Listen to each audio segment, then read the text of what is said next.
Pulivendula IIT campus లో గంజాయి కలకలంపై మంత్రి లోకేష్ సీరియస్ అయ్యారు. అక్కడి విద్యార్థులు గంజాయి బారిన పడుతున్నట్లు ఫిర్యాదుల నేపథ్యంలో లోకేష్ స్పందించారు.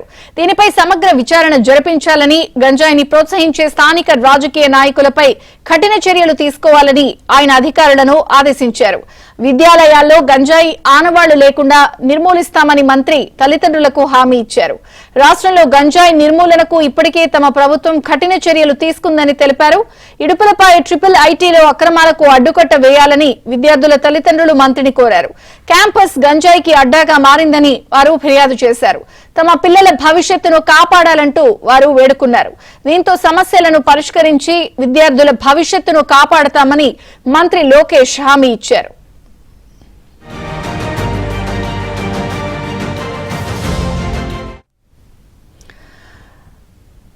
పులివెందుల ఐఐటికి సంబంధించి జరుగుతున్నటువంటి ఏదైతే గంజాయి వ్యవహారం ఉందో నేరుగా తల్లిదండ్రులే మంత్రి లోకేష్ కు ఫిర్యాదు చేశారు. దీనిపై కఠిన చర్యలు తీసుకునేందుకు కూడా ఆయన హామీ ఇచ్చే నేపథ్యంలో మరిన్ని వివరాలు మా ప్రతినిధి సత్యాన్ని అడిగి తెలుసుకుందాం. సత్య, పులివెందుల ఐఐటిలో గంజాయి కలకలం రేపిన విషయం వార్తలు రావడంతో మంత్రి నారా లోకేష్ సీరియస్ అయ్యారు. స్వయంగా ఎవరైతే గంజాయి బారిన పడ్డారో ఆ పిల్లల తల్లిదండ్రులే ఆయనకు ఫిర్యాదు చేయడంతో ఐఐటిలో గంజాయి బారిన పడుతున్న విద్యార్థుల విషయంపైన తక్షణం స్పందించారు. సమగ్ర విచారణ జరిపి గంజాయిని ప్రోత్సహించే స్థానిక రాజకీయ నాయకులు ఎవరైతే ఉంటారో వాళ్ళందరి మీద కఠిన చర్యలు తీసుకోవాలని కూడా ఆదేశాలు ఇచ్చారు. ముఖ్యంగా విద్యాలయాల ప్రాంగణంలో గంజాయి ఆనవాళ్లు లేకుండా నిర్మూలించాలని లోకేష్ ఆదేశాలు ఇచ్చారు. ఈ కఠిన చర్యలు తీసుకోకపోతే గనక సహించేదని కూడా గట్టిగా హెచ్చరికలు కూడా జారీ చేశారు. ఏదైతే ఏపీ తెలంగాణ రాష్ట్రాల నుంచి తమ పిల్లలను పులివెందుల ఇడుపులపై ఐఐటి చేర్పించి తీవ్రంగా నష్టపోతున్నామని ఈ రోజు జరిగిన ప్రజా దర్బార్ కార్యక్రమంలో విద్యార్థుల తల్లిదండ్రులు లోకేష్ కు వివరించారు.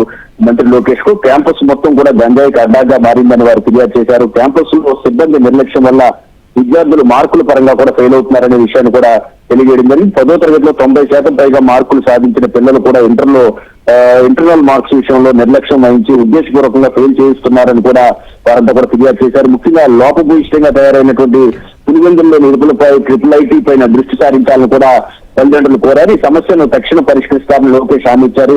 ఇప్పటికే ఈ గంజాయి అదేవిధంగా డ్రగ్స్ నిరోధానికి మంత్రివర్గ ఉపసంఘాన్ని కూడా ఈ ప్రభుత్వం వచ్చిన వెంటనే తొలి కేబినెట్ లోనే నియమించింది. దీన్ని హోంమంత్రి వంగలపూడి అనిత నేతృత్వంలో ఈ కమిటీని వేయడం జరిగింది. ఇప్పటికే ఒక సమావేశం కూడా అయిన తర్వాత ఈ డ్రగ్స్ పెడ్లర్స్ ఎవరైతే ఉంటారో వాళ్ళందరి మీద దృష్టి సారించడంతో పాటు ఎవరైతే కింగ్పిన్లు ఉంటారో వాళ్ళ విషయంలో మాత్రం అత్యంత జాగ్రత్త తీసుకుంటాం, ఖచ్చితంగా వారిని పట్టుకుని తీరుతామని కూడా అప్పటికే చెప్పిన పరిస్థితి. 100 రోజుల్లో రాష్ట్రంలో గంజాయి నిర్మూలిస్తామని చెప్పిన నేపథ్యంలో ఈ ఐఐటిలో జరుగుతున్నటువంటి వ్యవహారాన్ని రాష్ట్ర ప్రభుత్వం సీరియస్ గా తీసుకుంది. ముఖ్యంగా మంత్రి లోకేష్ అయితే దీని మీద చాలా సీరియస్ గా తీసుకున్న పరిస్థితి అయితే ఉంది. విద్యార్థుల జీవితాలను భవిష్యత్తును నాశనం చేసి ఇటువంటి వాటిని ఎట్టి పరిస్థితుల్లో సహించేది లేదు ఈ ప్రభుత్వాన్ని కూడా ఆయన స్పష్టం చేశారు. 100 రోజుల్లో రాష్ట్ర వ్యాప్తంగా గంజాయి నిర్మూలిస్తామని చెప్పడంతో పాటు ఐఐటిలో కూడా గంజాయి నిర్మూలన చేసి అక్కడ ఉన్నటువంటి ఎవరైతే దీన్ని ప్రోత్సహిస్తున్న స్థానిక నాయకులు వాళ్ళ మీద కఠిన చర్యలు తీసుకోవాలని కూడా ఆదేశించిన పరిస్థితి ఉంది. ఇదే సమయంలో తల్లిదండ్రులు ఎవరైతే వచ్చి ఫిర్యాదు చేశారో వారందరికీ ఒక భరోసాను కూడా మంత్రి లోకేష్ అయితే కల్పించిన పరిస్థితి ఉంది.